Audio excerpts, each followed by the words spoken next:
Welcome back. It is part 2 of how to do a self-tape audition.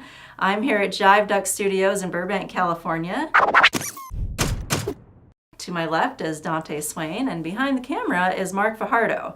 I'm Melissa Schumacher, and today we are talking about using a reader and setting up your shot. All right, Dante, tell us, what are some tips to help out your reader when going into the studio?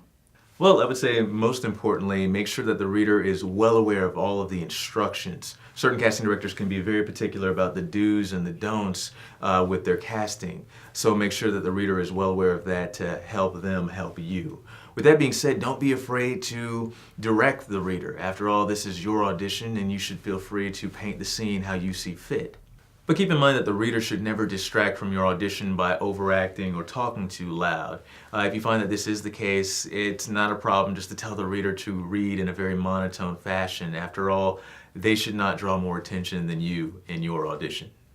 Okay, Marc, since you're already behind the camera, why don't you tell us where's the best place for the reader to sit or stand? I'm glad to do it, Melissa. So, depending on what you need from the reader, you can have them either sit or stand. Generally, you have the reader at the same eye level with you. You get to see more of the actor's eyes when the reader is standing close to the camera. Now, if your scene has multiple characters, you could set up multiple eye lines. Now, the first eye line could be towards the reader. The second eye line could be on the other side of the camera, still close to the camera lens. And the third eye line could be an inch to the left of eye line number 2 or an inch to the right of eye line number 1. And anything more than 3 characters, I would just divide up my attention to the eye lines already established. And just to add, here at Jive Duck Studios, we've got Ned the Head. We've graduated from using post-it notes for eye lines to using this mannequin head that we place atop of a stand.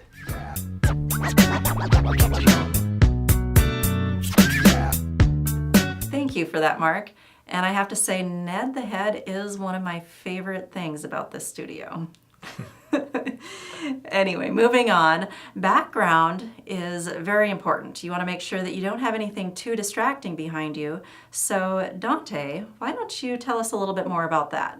Absolutely. Background, as Melissa is saying, is super important. You don't want to have like a kitchen behind you or a couch or a TV. Anything that'll take attention away from you is no good. Here at the studio, we have a gray background and a blue background, and we have these colors because typically casting will ask for one of the two. Blue tends to be something that's a little bit more comedic. Gray tends to lean towards the drama. But if you don't have a background like we have here at the studio, it's okay to use a sheet. Just find a sheet and place it up and it'll do the trick just fine. And always iron it first.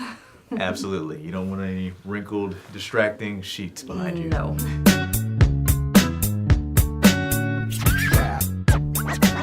Framing is also very important. Number 1, make sure you follow the directions in your audition notice.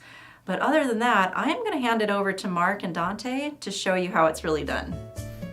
Framing your audition tapes is vital for casting.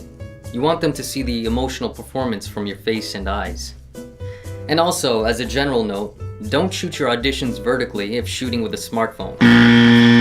Always shoot them horizontally. The general framing for audition tapes is a medium close-up, which is from the chest to the head. Sometimes casting directors would ask you to frame at a medium shot, which is from the waist to the head, and that's usually for comedy or a multi-cam show. Another important factor in framing is to leave a little headroom on the top, preferably an inch at the top of your head. This way, it gives a little breathing space to fully absorb your performance. Another aspect to audition tapes is slating, where you usually say your name and height. Sometimes, casting directors ask you to say your name and height in a close-up shot, which is focused mainly on your face. Then zoom out to a full body shot, which is from head to toe. This way, casting can see your full shape and size. Thank you so much for joining us again here at Jive Duck Studios. And that completes part 2 of how to do a self-tape audition, using a reader and setting up your shot. If you found that information helpful, be sure to like and comment below. Now, you're going to want to make sure you come back for video 3, as Marc and Dante are going to try to stump me with a little game of set up your shot.